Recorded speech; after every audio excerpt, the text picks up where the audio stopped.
Football is so much more than a single season. It's something you look forward to 365 days of the year. Just like Nationwide is so much more than a great insurance company. They're one of America's largest financial services companies, too. For your insurance and financial needs, Nationwide is on your side. Nationwide Investment Services Corporation, member FINRA, Columbus, Ohio.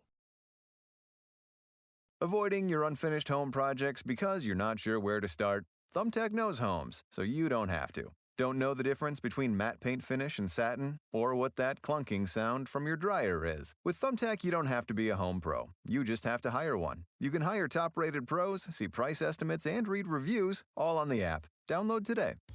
Come to DSW for the shoes, stay for the fun. Because let's be honest, if shoe shopping isn't fun, are you even doing it right? So go ahead, try something new. Try something different. Good different. Try something that feels like you. You know, the real you. And then definitely brag about it later. Because at DSW, you've got unlimited freedom to play. With sneakers, boots, and everything in between for every style, mood, and occasion, you'll definitely find shoes that get you at prices that get your budget. DSW. Let us surprise you. Looking for these better days. It is Wednesday, October 22nd. I'm Scott Seidenberg. Here's what you need to know to make today a better day. The NBA season officially began last night, and we have our first bad beat of the season already.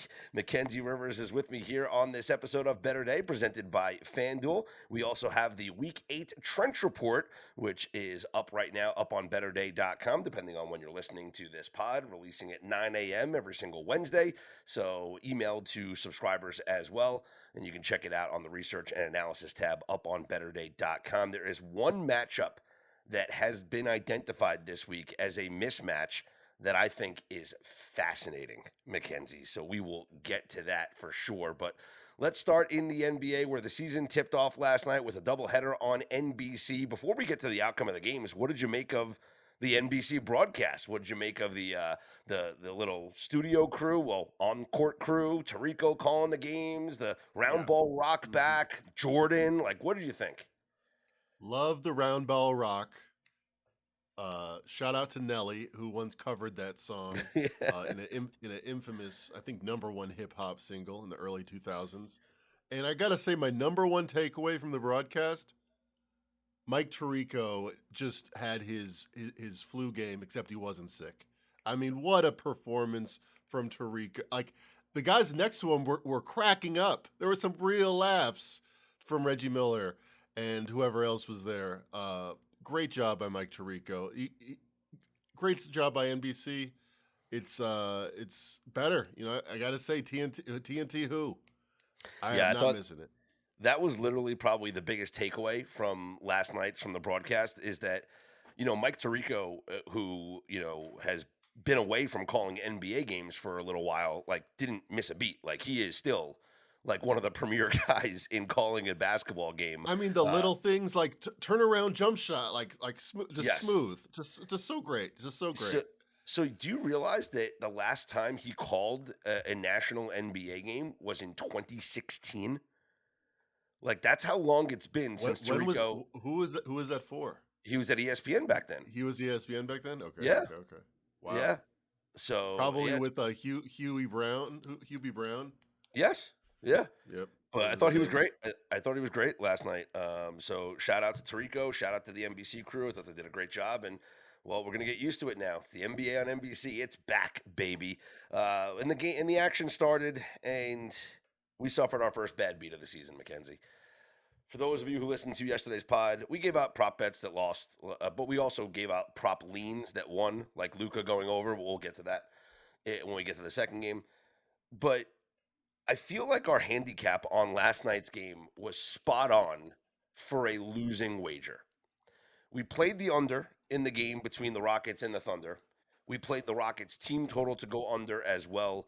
And the theory was we were going to get defensive intensity, especially later in the game, because even though it's game 1 of 82, it really is like one of the games where it's almost like a playoff game.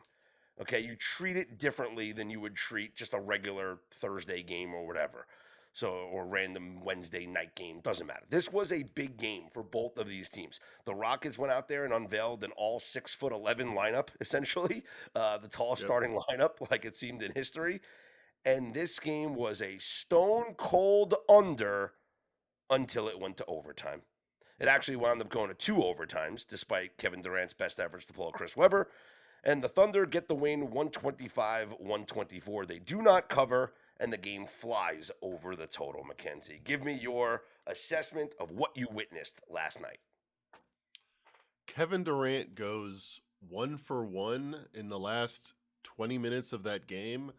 I thought he looked a little sluggish out there, and I know he will say, and a lot of the tape will say, he made the right play. He was, reading the floor, and, without a point guard out there, he was doing what he had to do. Ended up with 3 assists, but that doesn't always tell the whole story.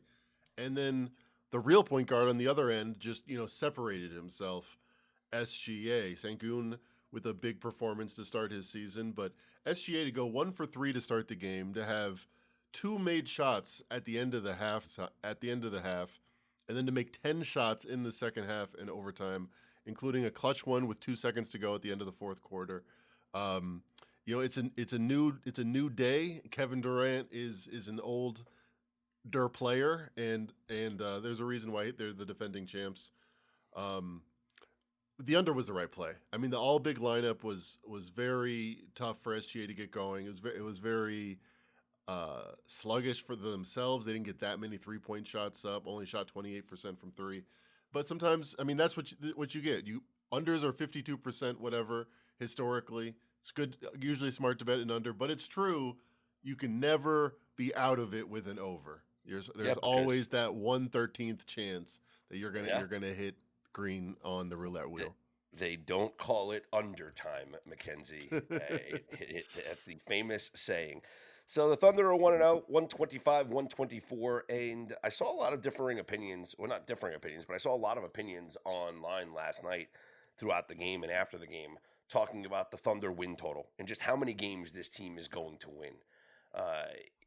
This is a team that obviously knows what it takes now to go through the grinder of the NBA playoffs and win an NBA championship. Do you have any concern that might change how they play at some point during the season, or is this a Thunder team that is full go this year? They're by far the best team in the NBA, and they're gonna go at minimum 62-20. Their win total was 62.5, and they're 1 to the good now. I would say that the argument for the over, and I think most analysts that I heard landed on that. I'm just always gonna knee-jerk reaction bet under on anything over 60, but was the fact that they could withstand what they withstood last night, which was Jalen Williams not playing. That can just happen. Isaiah Hartenstein missed time last year. Chad Holmgren missed time last year. I'm not sure. I'm not so sure. They definitely could have lost tonight. I don't think this is like an upgrade the Thunder result. I think this is they won against a brand new team, against a superstar in Kevin Durant that really didn't know how to assert himself in the second half. If he's still a superstar, shots fired. But I don't upgrade. I guess you upgrade the Rockets here. I don't know. I don't really upgrade either team. Even though I don't. That's not where I land. Well, we'll see when the next time these teams take the floor, how we want to handle betting on or against said teams, because then that'll determine, well, exactly how you think, Mackenzie. Do you upgrade or downgrade any of these teams? The Thunder will be at the Pacers coming up. Hot take on the first game of the season. Both teams come out sluggish. Yeah, that is coming up on Thursday. And then the next time we see the Rockets in action, I believe, is not going to be until the weekend. So they don't play for a while now. So Houston gets several days off after starting the season here on the first Tuesday of the NBA season. I think their next game is, when is their next game? It's, it's the 24th. So a couple days here against the Pistons. Okay, the second game last night. Luka goes over his points total of 30.5 in the third quarter. But the Lakers lose to the Warriors as we expected. 119-109. Golden State gets the win. Jimmy Butler flies over his point total. That was unexpected. He had 31 points last night for the Warriors. Luka in the loss finished with 43. What was your big takeaways? Kuminga with the big third quarter to really end this game ends up flying over his total as well with 17 points, 9 rebounds, and 6 assists. So 3 for 3 going over on all of his props. That was the big X factor for the Warriors. How good can they be? Well, Steph Curry can be among the best players in the league in any series. Jimmy Butler apparently hasn't lost a step and can definitely be one of the better players on a championship team. He's proven that as recently as the 2023 finals, getting them there. So the fact that they come out swinging is a great sign. I think coming into the season, they had similar win totals, and they seem like very far apart teams, maybe 3-4 points apart, even when LeBron comes back. Luka was a one-man show. He played great. How can you play better? He missed 10 shots, 17 for 27, ended up with 43, 12, and 9, and it wasn't close, even though Austin Reeves had a good game. They don't have the shoot. Like, people will say that, man, the teams he led to the Western Conference Finals and to the finals, those Mavericks teams had, I don't know, Jalen Brunson, like one of the top 10 players in the league. They had Kyrie Irving for one of those runs. This team without LeBron is not that good. Not like he got a bunch of bums to the finals once. He has not gotten these guys anywhere. I think the Lakers, Bill Simmons left them out of his playoffs when he did his final predictions. I think there's been a maybe because of the LeBron injury, maybe just people doing the math. There's been an attitude shift coming towards where I've been the whole time, where my projections said they should win 43 games and be 9th in the West. Wow. In hindsight, probably we should have just hammered the Luka over. One-man show, as you mentioned last night there for the Lakers. All right, let's take a look at some of the games for tonight. Mackenzie, I'm going to run through the schedule. These odds are courtesy of the FanDuel Sportsbook, and I want you to tell me any plays or leans that you have here on this schedule of games for tonight in the NBA. You got the Brooklyn Nets at the Charlotte Hornets. Right now, the Hornets a 5-point favorite over the Nets. The Knicks host the Cleveland Cavaliers. Cavs are 1.5-point favorites at Madison Square Garden. So that jumps off the page right then and there. Yeah, big Eastern Conference Finals preview. We think this was considered even matchup a couple days ago. Knicks minus 2.5 at home. Karl Anthony Towns questionable. Hart out. Mitchell Robinson out. Before that, I like the Cavs a lot, and I still do. I think they're just a more cohesive team, even without Darius Garland. And remember, if you just flash back 6 months in like March of last year, Cavs were much, much better than the Knicks. I know they have the same win total this year, but I think the Cavs pick up where they left off. So this is one of my favorite plays, the Cavs tomorrow, even with the line move, with all the Knicks injuries. Okay. Miami Heat are at Orlando. The Magic an 8-point favorite. You got the Sixers at the Celtics. Boston -2. The Hawks a 5.5-point home favorite over the Raptors. Wizards at the Bucks. Milwaukee a 9.5-point favorite. The Bulls host the Pistons. Detroit laying 4 on the road. Pelicans are at the Grizzlies. Memphis -4.5 at home. The Clippers -10.5 at the Utah Jazz. The Spurs at the Mavericks. Dallas a 2.5-point favorite. Timberwolves at the Blazers. Minnesota a 3.5-point favorite. The Kings visit the Suns. Phoenix a 4-point home favorite in that one. Any of those games that you have a lean or a play on?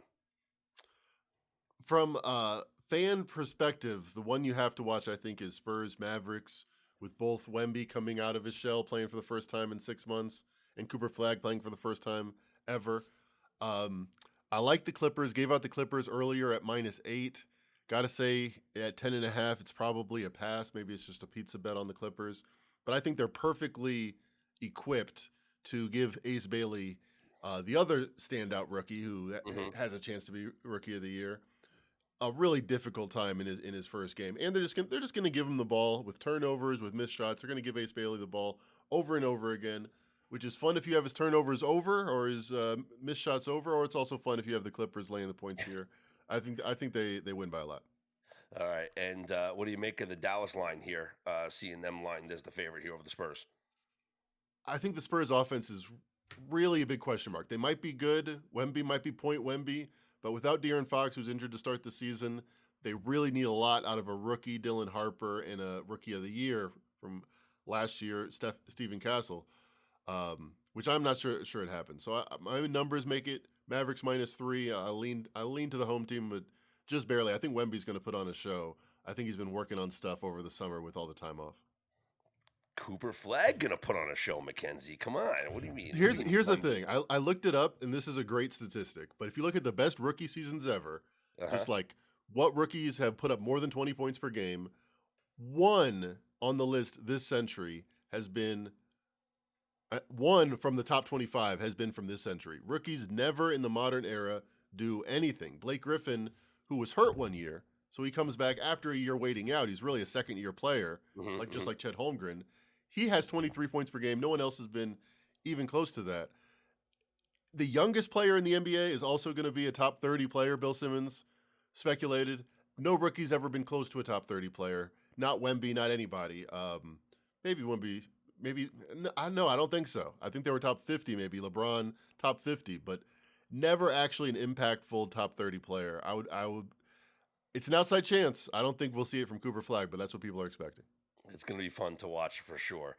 Last night on the ice, some betting FOMO from myself. I did not bet the Utah Mammoth last night. I did play the under and lost under 6. It goes to overtime, tied at 3, and the Mammoth do get the 4-3 win over the Avalanche in overtime. Colorado actually scored, Mackenzie, with like 2 and change left in the game to tie it.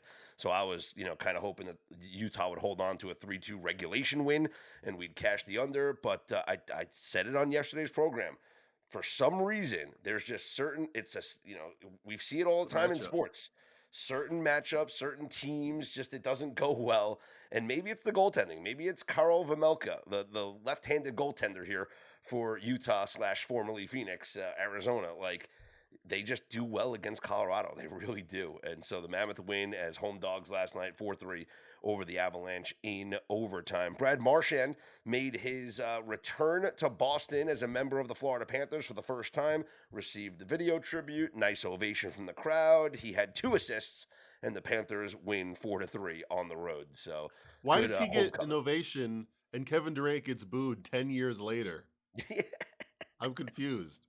What did Brad Marchand do besides go to a multiple-time defending champion and just being like, I'll help them win again, but we like him because he's Brad Marchand? I don't even know the guy, but I wish him well. Hockey's different, bro. Hockey's different. You lose teeth, you lose blood. It's cool. Jack Hughes had a hat trick last night. The Devils with a 5-2 win over the Maple Leafs. New Jersey 5-1 to start the year. Remember, this was the dark horse I gave out in the Eastern Conference to start the season when we gave out some futures bets before the season started. When I picked the Stanley Cup winners, took 2 Western Conference teams in the Knights and the Stars, and then my Eastern Conference team was the Devils at north of 26 to 1. And so do you cash out now? They're 5-1. Yeah, I mean they look good. What are you thinking? I mean they're just good. They're a good team. They're a fun team to watch. Tonight on the ice, those Devils will be back in action. Second of a back-to-back here. They are hosting the Minnesota Wild. New Jersey is short favorite, -135. Then you got the Red Wings at the Sabres, and the Canadiens visit the Flames, where Montreal is a -125 favorite. Now, there is going to be a matchup. It was announced, I think it was yesterday. Yes, the matchup for tomorrow. So Thursday night, Colorado Avalanche hosting the Carolina Hurricanes. Mackenzie, this is going to be a must watch for the first, for just 5 minutes or so, because the Avalanche and the Hurricanes will be donning the throwback uniforms of the former organizations that they used to be. That's right. We will get the Quebec Nordiques versus the Hartford Whalers coming up tomorrow in Colorado. It is an incredible jersey matchup. So you got to make sure that you tune into that, okay? Did you ever read Moby Dick? It's a good one. All was about that whales. Yeah, is that East Coast life. It was the best of times. It was the worst of times. Yeah, right there. Yeah, right there on the Atlantic, in West Egg. Exactly. No, That was a You tale of have two. you're a well-read That scholar, gentleman and a scholar, my friend. that was a tale of two cities, lest anyone think I was serious. Moby Dick, of course, Captain Ahab. We did read Ishmael. We read the book. We know we're good. Well, I So mean, that's what the Whalers are named after, actually. yeah, The first cap manager was Captain Ahab and before he died. and did you know the Rangers, minor league affiliate, which is the Hartford Wolfpack, for about a couple of seasons, they actually changed their name to become the Connecticut Whale to honor the Hartford Whalers, but then they went back to being the Hartford Wolfpack. So there you have If it. only there were whales left. All right, Mackenzie, the Week 8 NFL Trench Report is out. Let's get to it. The NFL Week 8 Trench Report is out right now up on betterday.com. And I got to tell you, when I looked at the matchups for this week, the mismatches, I should say, I was a bit taken aback by one of them. And I think it's going to surprise you when I unveil the top 5 biggest mismatches of the week here in the Trench Report. And I think it's going to provide some betting value. Now, one thing I do have to stress that when I look at these Trench Report mismatches, these are not necessarily picks against the spread. Okay.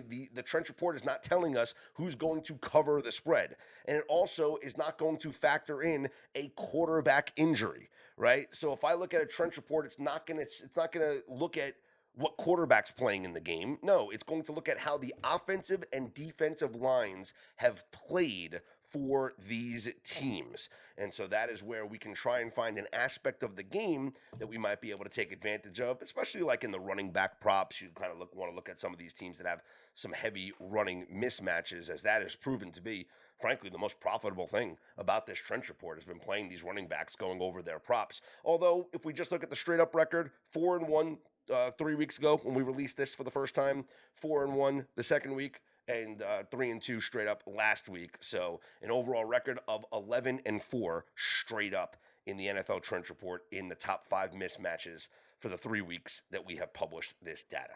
So without further ado, let's get to the Week 8 NFL Trench Report.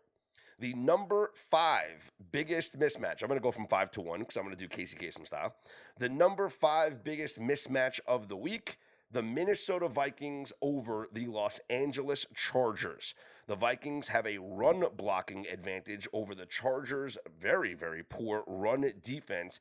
And actually, Minnesota does control both lines of scrimmage. This feels like a good play on the Minnesota Vikings here against the LA Chargers.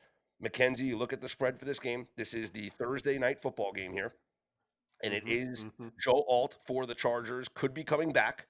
So that would change their offensive line metrics for sure. But the Chargers right now up on FanDuel are a 3-point favorite here over the Minnesota Vikings.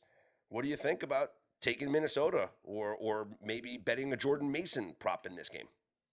When the Chargers were 3-0, I don't think many people, they just beat the Broncos in a close game. Many people said, oh, they're kind of fugazi. They're 3-0, but how good are they really? It was like they're winning the AFC West.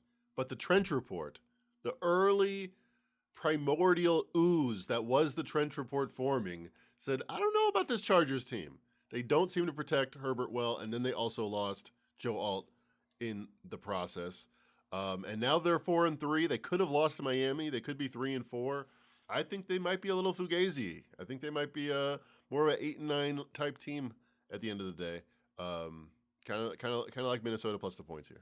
And a reminder, the Trench Report from last week did identify the Indianapolis Colts as a mismatch over the LA Chargers. And the week before, it said Commanders. Forget about it. And the week before, it did identify the Commanders as a mismatch over the Chargers. So back-to-back weeks of identifying the team that is an underdog against the Chargers, winning those games outright. Does it happen here for a third consecutive week with the underdog and the Vikings possibly winning outright against the Chargers? Let's move on to our number 4 biggest mismatch of the week, and it is the Tampa Bay Buccaneers against the New Orleans Saints. And this is one where Baker should cook because the New Orleans Saints have the worst pass rush in the NFL. Baker Mayfield should face no pressure here based off of his offensive line's blocking ability and the lackluster pass rush for the New Orleans Saints. So even with the injury to Evans, Ibuka coming back certainly looked good on Monday Night Football. Yes, it's a short week, but this should be a game where Baker Mayfield has plenty of time to throw, and Baker should cook here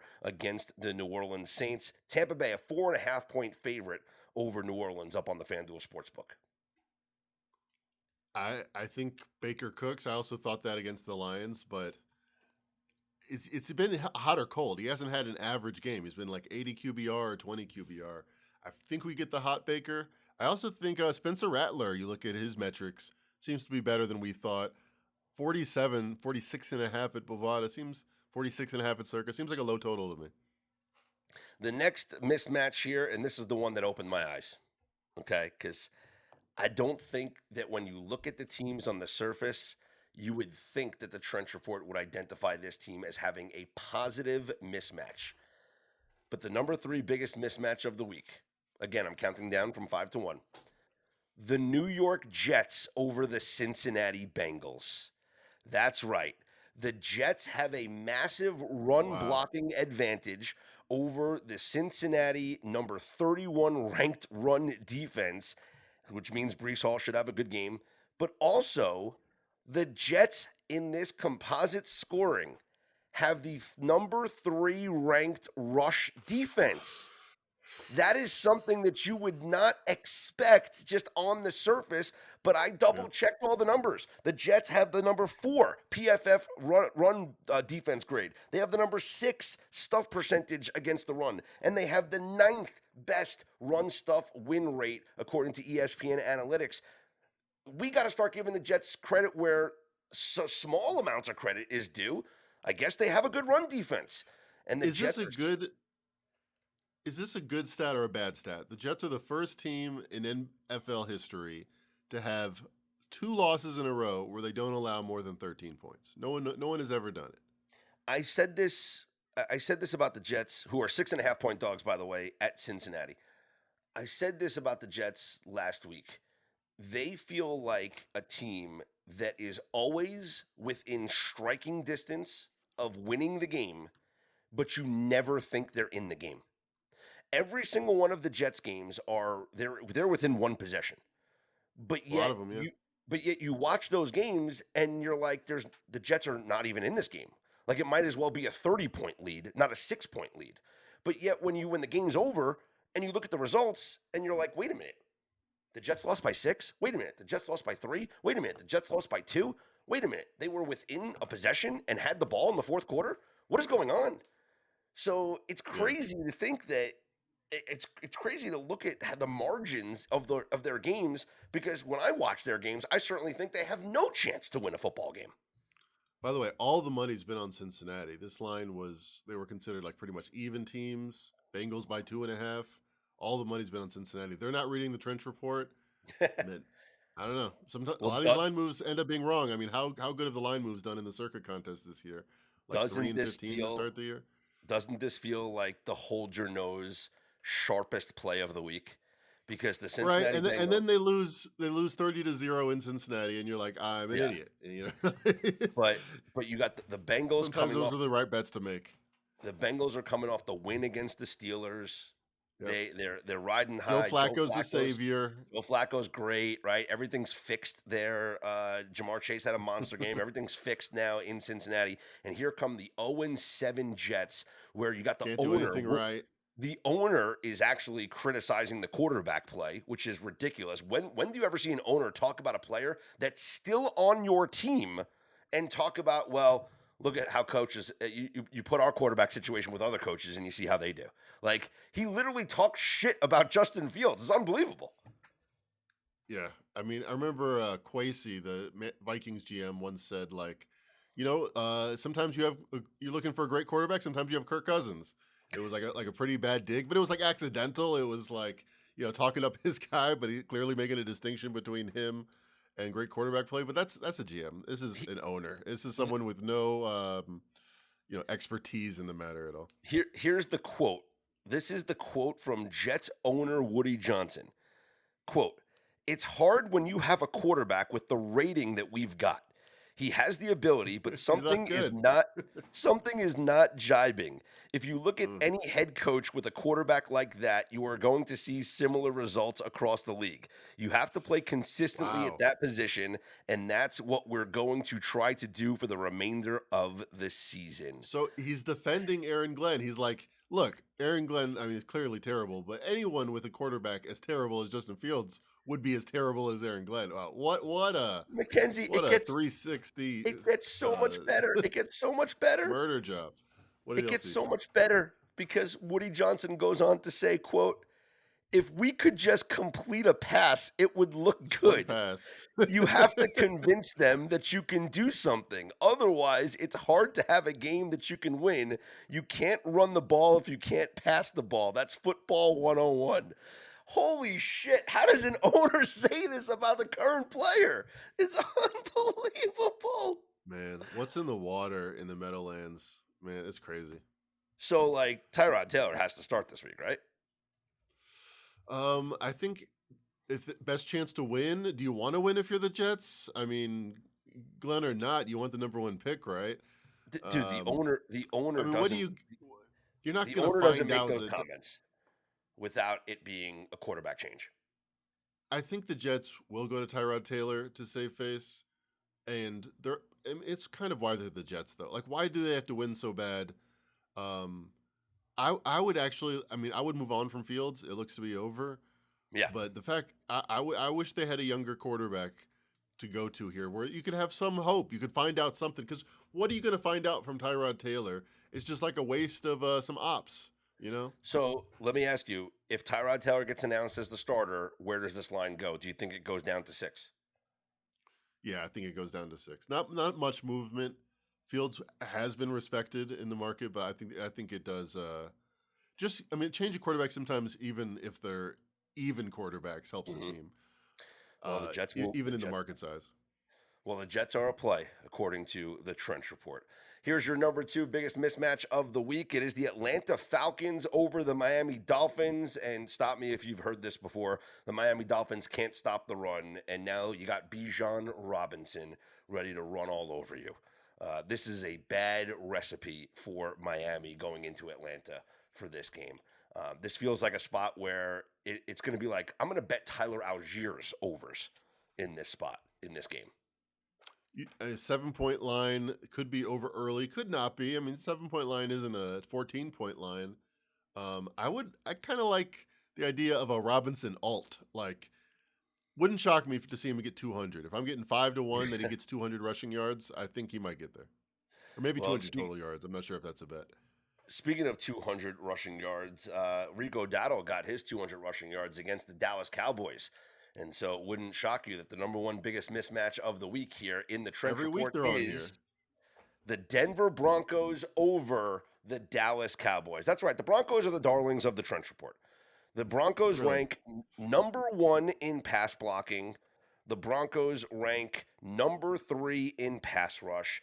This is an elite line unit on both sides of the trenches, and the Dallas Cowboys have an absolutely horrific run defense.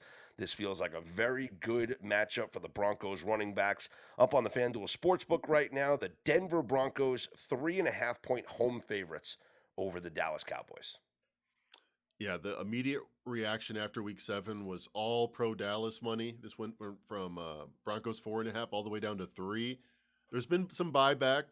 I mean, on the season, on an EPA per play basis, Bo Nix actually isn't terrible now. He's like 18th versus where he started the season, like 30th. I think if you have an offensive line that's good, and that's what they are, that's that good. That protection is going to leave them back there.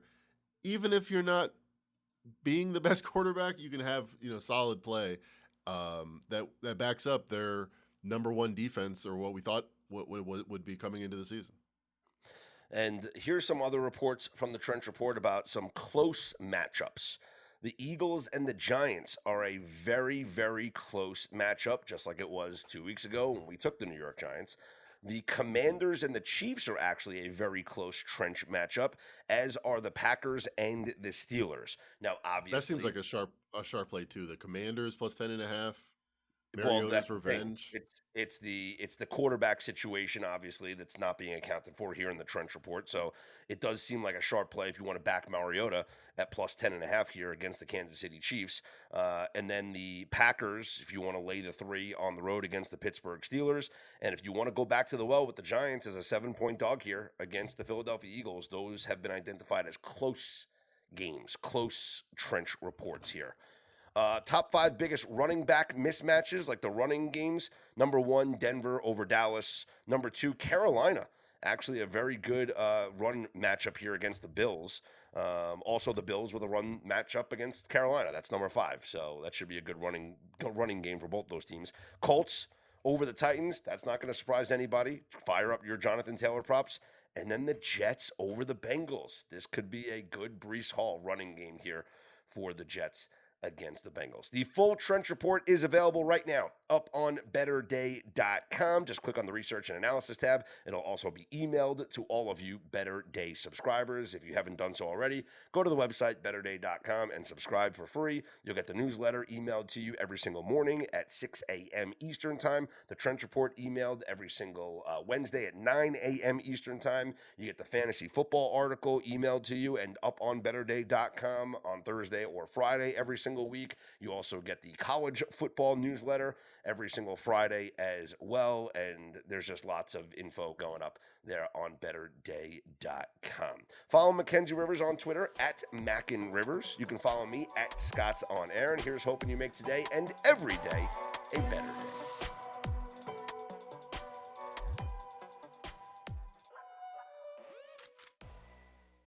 This is the story of the one. As a maintenance supervisor at a manufacturing facility, he knows keeping the line up and running is a top priority. That's why he chooses Grainger. Because when a drive belt gets damaged, Grainger makes it easy to find the exact specs for the replacement product he needs. And next day delivery helps ensure he'll have everything in place and running like clockwork. Call 1-800-GRAINGER, click Grainger.com, or just stop by. Grainger, for the ones who get it done.